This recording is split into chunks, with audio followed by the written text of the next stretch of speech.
And I want to welcome everybody online as well. Thanks for tuning in. We kicked off a new series last week called Retro Rules. And what we're doing in this series is taking a look at some ancient wisdom for our lives. And this series is really rooted in a book of the Bible called Proverbs, which is mostly made up of these short little one-liner sayings from King Solomon, who got his wisdom from God. God granted him supernatural wisdom and insight into the way kind of the world worked. And the point of Proverbs is to really help us live better lives. The purpose of all these little verses and sayings and ways of seeing things is so that we understand how life works, so that we can live more disciplined and more successful lives. And so every week of this series, what we're doing is just taking out one of these retro rules, kind of a core piece of this timeless wisdom, and talking about why it's still good and true and relevant for our lives today. And some of these rules are going to be very practical. Some of them might be a little more challenging to us. Some of them are going to seem almost like, wow, really, it's that easy, until we realize how easy it is to forget them as well. But all of these rules are meant to help us live life the way that God designed life to work. Now, there's two things to kind of cover when we're talking about a series like this, and we talked about both last week, but I just want to mention them again one more time. And the first one is that Proverbs are not promises that God has made to us.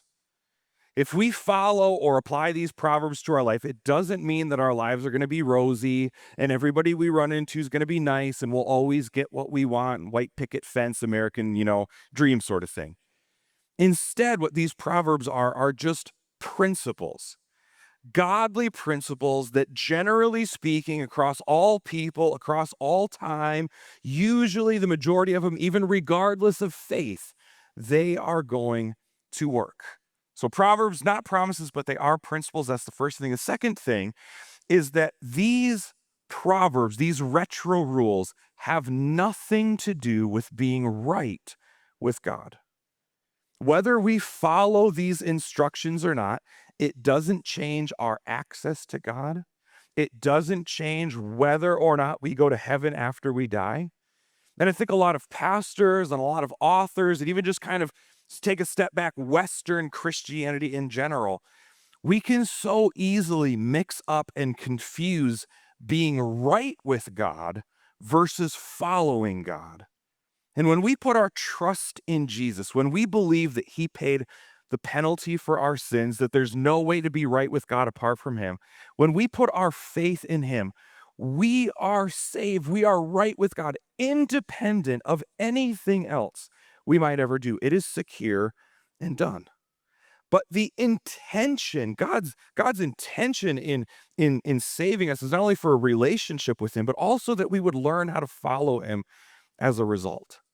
Not to stay right, but really just out of gratitude and appreciation for what he's already done, out of a growing realization and understanding of who God is, both to us personally and in general as well.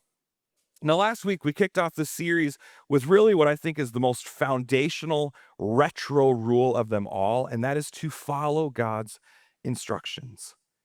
At the end of the day, everything else that we're going to talk about over the next few weeks really kind of builds on that central idea of God knows what he's talking about. We should follow him. And if we don't start off on the right foot, if we don't, kind of come to a place where we acknowledge that God really does know more than we do, well, then we're always going to kind of wrestle with his wisdom for our lives. We might agree with it in theory, but we'll struggle to apply it. We might hear it, but we won't really practice it. And that's why last week we read this verse, and really I kind of think of it like a theme verse for this entire series, Proverbs chapter 3. Trust in the Lord with all your heart. Do not depend on your own understanding. It's so faulty sometimes. Seek his will in all you do, and he will show you which path to take. God sees more than we see. He knows more than we know. His ways are higher than our ways. And so even when we might not fully understand his instruction, even when his advice might be a little countercultural, a little uncomfortable, a little inconvenient, We really should make the choice to trust him anyway, to follow his instruction. It's the wise thing to do. And this is true for so many areas of life. It's true in the way we speak. We should follow what he says. In how we work, it's true in the way that we build relationships, how we parent, how we use our money, all of it. God invites us to trust him enough so that he can actually lead our lives. His heart is not to rob us of joy or manipulate us like some little robots or something. It's just out of his love that he wants to lead us to the best life possible. A life with less unnecessary pain and hurt. A life where hopefully we look back and we have less regrets than we would have otherwise. And so again, that's just what this series is about. Taking a look at God's wisdom each and every week and learning how to actually follow through with his instruction.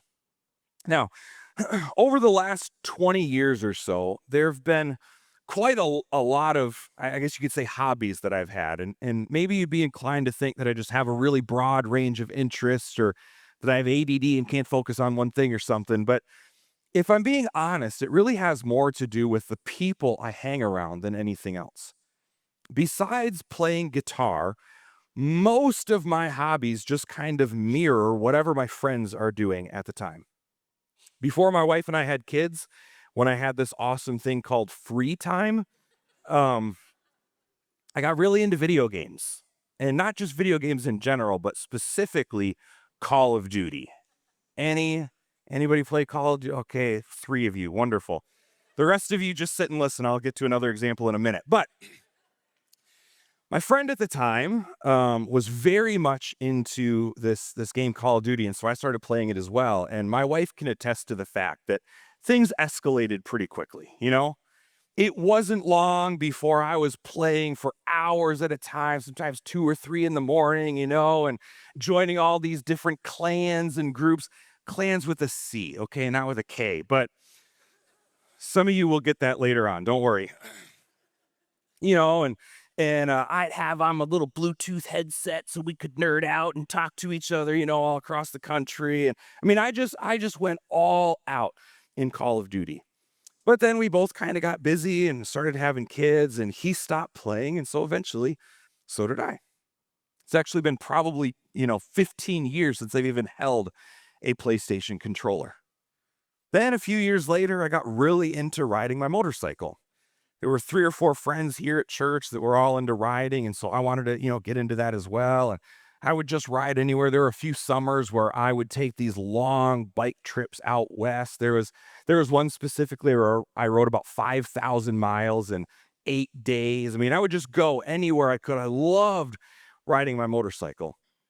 But the last few summers, outside of one trip to South Dakota, I'm lucky to put on 1,000 miles a year. In fact, I've even contemplated selling my motorcycle several times. Why? Well, because the people I started to hang out with didn't really ride. And so, you know what? Neither did I. Then it was camping. A few years ago, we started hanging out with some friends who had some land up north, and they all had campers, which obviously means we had to get one too. And so we bought a camper and did that. And then just last year, we bought a bigger camper because why not? That's the American thing to do, right? But now this summer, some things have happened in our relationship, and we have not used the camper even once. It's just sitting in our yard collecting dust and ladybugs.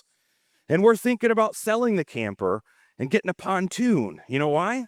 Because our friends have pontoons, and we want to be out there with them too, and not just mooch off their boat sort of thing. And the pattern just starts all over again. Now, as crazy as you might think I am, this is not a me problem. This is a we problem, okay? Whether we realize it or not, the people we surround ourselves with shape our lives in pretty substantial ways. I mean, think about how often do we pick up little sayings or kind of phrases from the people that are around us. Someone in our group starts saying, "Oh, that's such a vibe." And 2 years ago, you think, "That's the stupidest thing I've ever heard in my life." And then you start saying too, "Oh, that's such a vibe." It's not like we make some conscious decision. It just happens. The same thing goes with music that we're into usually. Same thing goes with shows that we binge. Sometimes it even happens with clothes that we wear. We are constantly being shaped by the people that we're around.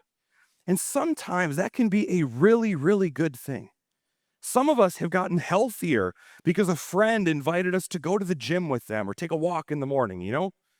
Some of us have become more emotionally open because we started to hang around people who would talk honestly about real life sort of stuff. We didn't like set out, okay, I'm going to do this. It just their influence nudged us forward.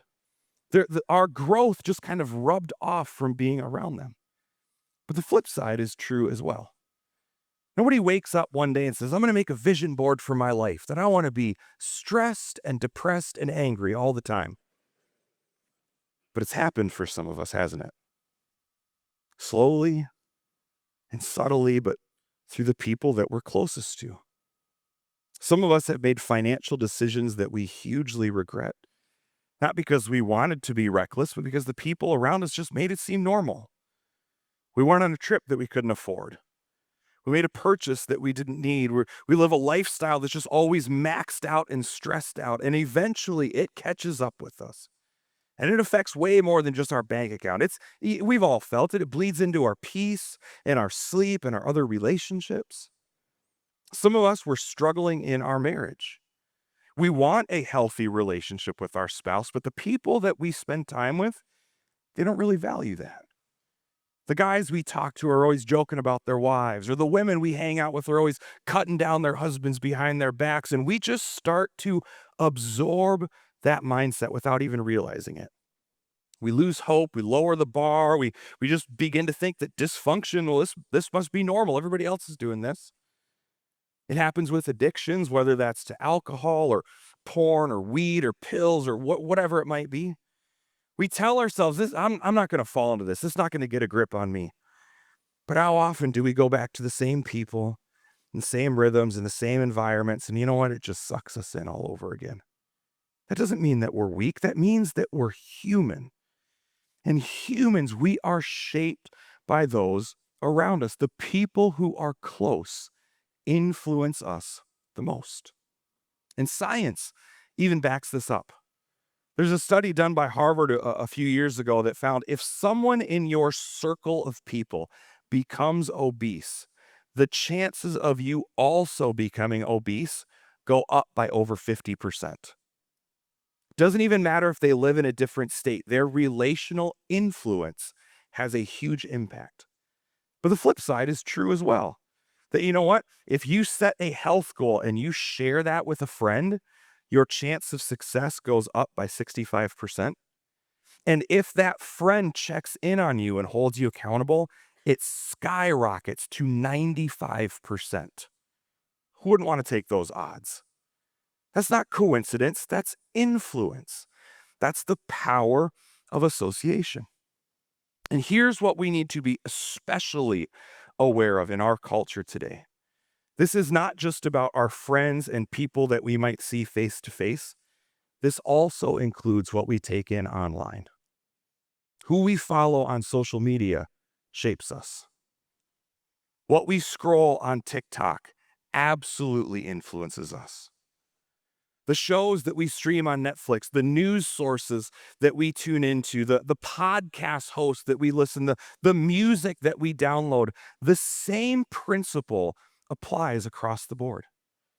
I think for a lot of us, we don't even have that many face-to-face relationships anymore, but make no mistake, we are absolutely being shaped by the things that we give our time and attention to. And again, that can be really good. Some of us have grown in gratitude or just kind of a bigger perspective by following an author or people online who kind of point to truth and hope. Maybe we've learned through podcasts that have challenged our assumptions and help us kind of think about things more clearly. From a Christian perspective, maybe some of us we hear other sermons and we read posts and we see these different examples that kind of draw our hearts closer to God. But we can just as easily go the opposite direction as well. We scroll news that just breeds fear in us. We binge on content that normalizes dysfunction and hurting people. We follow these personalities of people who are sarcastic and cynical, and suddenly, a couple months later, we find ourselves being the same way. We are shaped by their influence. And here's what is just amazes me about this principle. We know that it's true. Every one of us know it's true. We teach it to our kids. We tell them to choose their friends wisely. We limit what they have access to on their devices. We can see it so clearly in other people's lives. But when it comes to us, don't we all tend to assume, well, I'm exempt, Yeah, I know their life is a mess, but it won't affect me. Yeah, I know this show is pretty toxic, but it's just background noise. Listen, can we be honest? It affects all of us. Slowly, quietly, consistently, line upon line, moment upon moment, until one day we look around and we wonder why we feel stuck, why we feel so anxious, why we feel so off. Here's the thing. It's not random. Hopefully, it's not mysterious to us either. It's influence. Our circle determines our ceiling. Our friends determine our future. Those who are close influence the most. And this is not just a sociological trend, it's actually a spiritual truth. And it's an area where God shares his supernatural wisdom with us. Here's how Solomon describes it in Proverbs: walk with the wise and become wise, associate with fools, and you're going to get in trouble. That's it. It's pretty short, simple, it's to the point, but it is absolutely loaded with truth for our lives. In this one verse, God lays out this pattern that really applies to every different aspect of our lives. It applies to our habits, to our decisions, to our values, to even our own character. God is not saying in this verse, hey, you know what? Be careful or else this might happen. Oh, God's saying, here's the truth. You will become like the people that you spend the most time with. Doesn't matter who we hope to be. Doesn't matter how we might wish things turn out. Doesn't matter who we are in the past or who we are right now. The people and things that we consistently spend time with will determine what we become. And notice this, God doesn't say, study so you become wise. This verse doesn't say memorize wise quotes or listen to wise podcasts. No, those are all good things. We should absolutely leverage them to our advantage. But this association piece, this is the biggest factor at play. Live with wise people and you will become wise. Spend time with wise people, tune into wise content, and you will grow in wisdom. Wisdom is more caught than taught. And we should lean into this idea more. But the second half of this verse is just as important, this warning, just as important as the first. It doesn't say, hey, you know what? You'll become a fool if you hang around fools like the first half. No, instead, God says you will run into trouble. Not only are you going to be foolish, but you know what? There's going to be pain and regret and hurt. Associating with fools is more than just adopting a foolish mindset. It's ending up with the same damaging consequences. That is why this matters so much. Proximity shapes our patterns, and our patterns always lead us somewhere, good or bad, whether we intend for them to or not. Be around people and consume content of those who are heading in a good direction, and you know what? We're probably going to start to head there too. But be around people and watch things where everybody's always headed towards something negative, and 99% of the time, we are going to end up in pain. Now, that doesn't mean that we have to ditch everybody or everything necessarily, maybe in some circumstances, but we do need to decide who or what is going to get the majority of our time.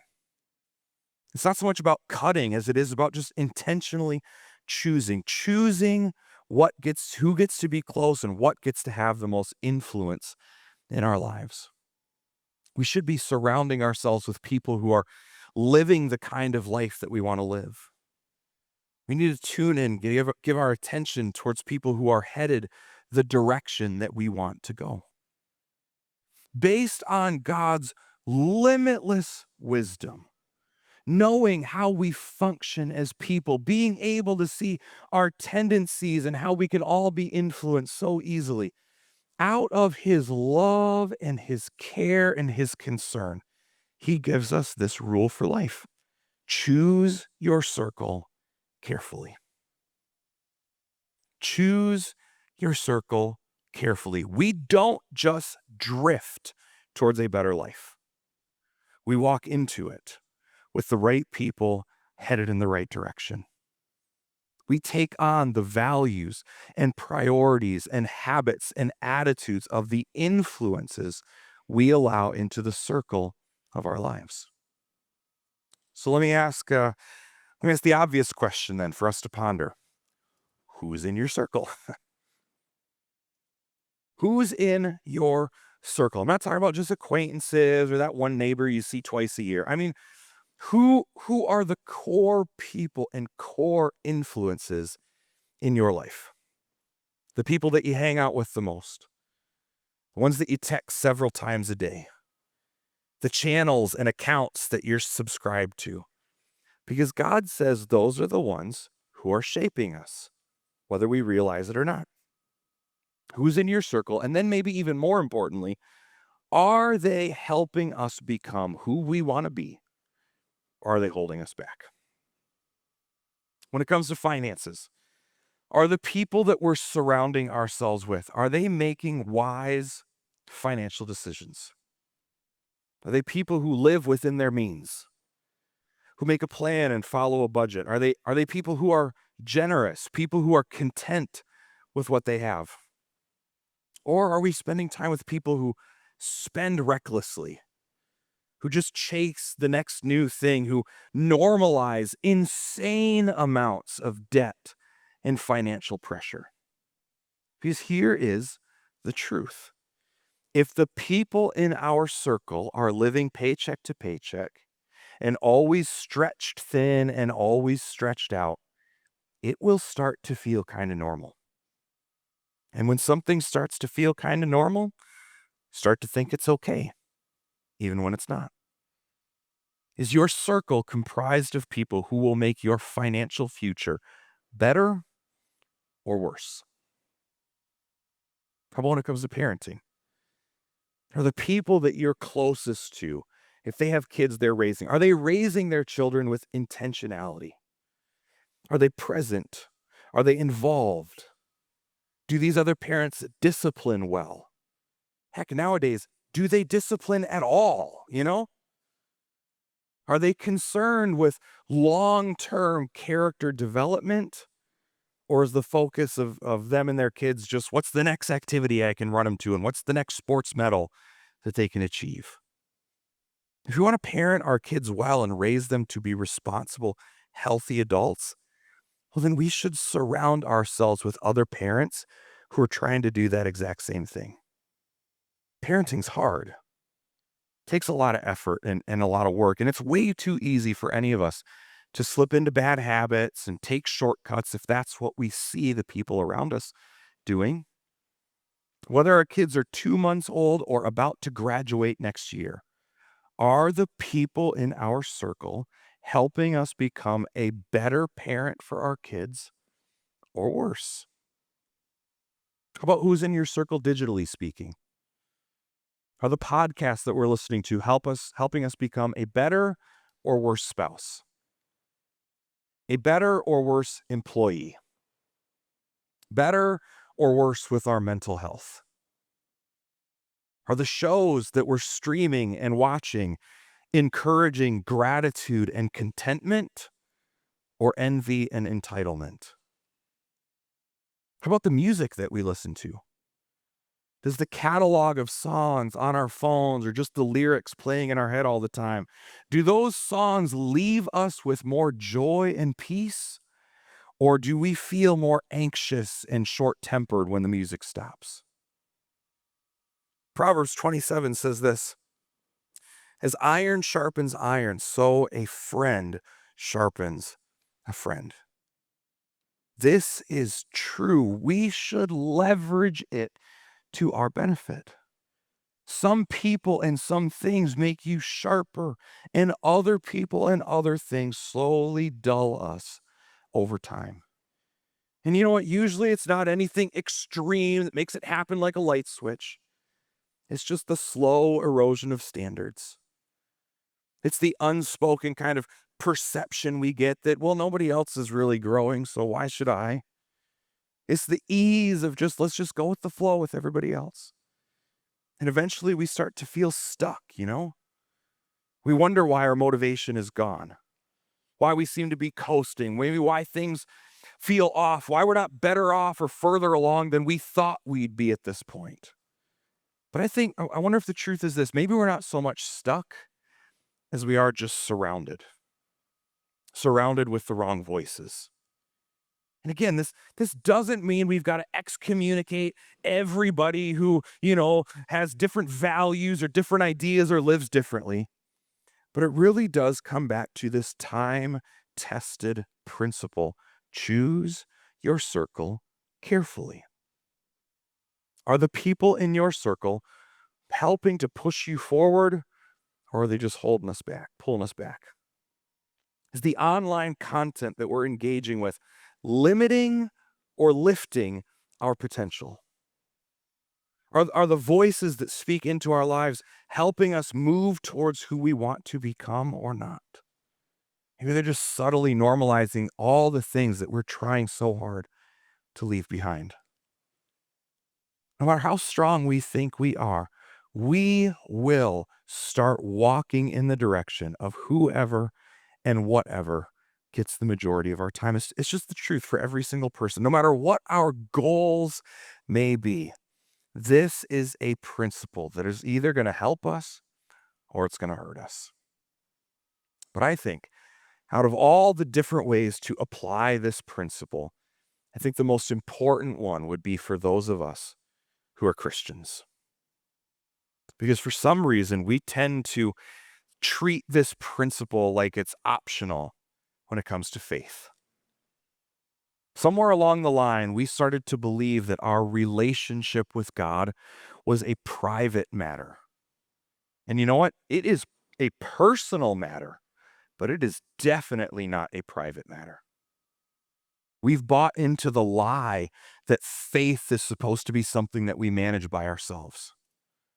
That spiritual development is a solo sport, that growing closer to God should be quiet and internal, and we can do it independently of anybody else. But listen, just like every other area of life, that is not true when it comes to faith either. We can only grow so close to God by ourselves. We can only trust Him so much alone. We can only follow Him so far until we hit a wall. The truth is, we weren't designed to do this Christian thing, to live out a relationship with God all alone. This retro rule is just as, if not even more important when it comes to Christianity. There is not one example in the Bible of a growing Christian who's walking alone. It doesn't exist. In fact, the New Testament is filled with language and imagery that assumes interdependence with other believers. It's all the one another commands. Love one another, forgive one another, be patient with one another. How do you one another if there's no one another to one another? It's all of the body of Christ metaphors about hands and feet and arms and head and all that sort of stuff. This is such a big deal that God actually does command believers to not neglect meeting together, but to be around each other even more. To not just go off on our own and act as if, well, as long as I've got Jesus, I'm okay. That idea, that perception is a lie that is totally out of alignment with biblical Christianity. Dallas Willard is an author and theologian, and he puts it this way. He says, Christian redemption, this life that God calls us to experience once we put our trust in Jesus, is not devised to be a solitary thing, but the life is one that requires some regular and profound connection, some association with others who share it. And it is greatly diminished in our lives when that is lacking. Our ability to experience the internal life that is truly life that God provides is greatly diminished when we don't get around other believers often. Our access to God is independent of anybody else in our lives. But whether or not we grow closer to God, absolutely dependent on others. Walk with the wise and become wise doesn't stop being true just because we're saved. In fact, it becomes that much more important. If our circle of people or if our influences, the people we hang out, the voices we listen to, if that influence is from people who ignore God and disregard his ways and have no desire to grow closer to him for themselves, eventually we are going to drift. I've seen it happen. I've been in ministry for almost 25 years. I've seen it happen time and time and time and time and time and time again. God knows what he's talking about. We should not assume that we're going to be the exception. We can't keep telling ourselves everything is okay. I'll figure it out on my own. Why would we want to push against one of the systems that God has put in place to help our faith grow stronger? Each other. It's one of the primary ways that God develops us and draws us closer to him. If you want to grow closer to God, if you want to know him more, choose your circle carefully. If you want to stay close to God, no matter what's happening, choose your circle carefully. If you want to develop spiritual habits and disciplines and mature in your faith and be more aware and in tune with God's activity in the world, choose your circle carefully. Walk with, be around people who are growing closer to God themselves, and we will start to do the same. And this is true physically and digitally as well. So what do we do with this? Okay, choose a circle. What's the next step for us? Well, I want to suggest that maybe the most helpful thing that any of us can do this week is to take an honest look at who we're walking with. Who's influencing us? Who's shaping our priorities and our habits and even kind of our pace of life? And are those people helping us become who we actually want to be? If the people in our circle aren't the right ones, might be a little uncomfortable, but let's be intentional about finding some new people. Let's be intentional about finding some people who can actually help us move the right way. Let's start hanging out with them more. Maybe you want to go so far as to take them out for coffee or lunch and just say, hey, this is my intentions, I want to improve this area of my life. I think you've got a better grasp on it than I do. Can I just be around you more so I can know how you think and how you respond and so that your view of things rubs off on me? Go up to somebody that you respect. Say, hey, can we just start being around you more? Probably going to be a little awkward at first. This might take some time. But here's what it comes down to. Do we want to be wise or not? I can't make us want that. It's a decision that we have to make. And then let's not just stop with our physical relationships. Let's think about our digital intake too. Maybe this week for some of us, maybe we need to unfollow a few accounts that aren't taking us anywhere good. Maybe we need to subscribe to a podcast that stretches us. Maybe instead of just flipping on something mindless every night, maybe we choose to watch content that grows us and doesn't just numb us. And for those of us who are Christians, especially us, let's not miss this. Let's be intentional about filling our circle with people and who are pursuing God, with voices and influences who will push us closer to God. If we're not in a small group, we should be in one. If attending services like this aren't a priority, it should be. Let's intentionally find one or two people that we can meet with on a regular basis to share what God is doing in our lives with each other and pray with each other. Let's follow accounts that stir up faith and not fear. Let's engage with and subscribe to content that deepens our trust in God. Let's fill our social media feeds with voices and people that point us towards wisdom and God's love and obedience. Whatever our next step may be, let's not walk out of here today or close the video and then go back to normal. Let's take this seriously. Let's do the hard, thoughtful, intentional work of choosing our circle carefully. Let's begin to move out of circles that are unhealthy and into ones that are better for us. The people that we walk with today, the influences that we allow into our lives today will shape and determine who we become tomorrow. And that's something that none of us should leave up to chance.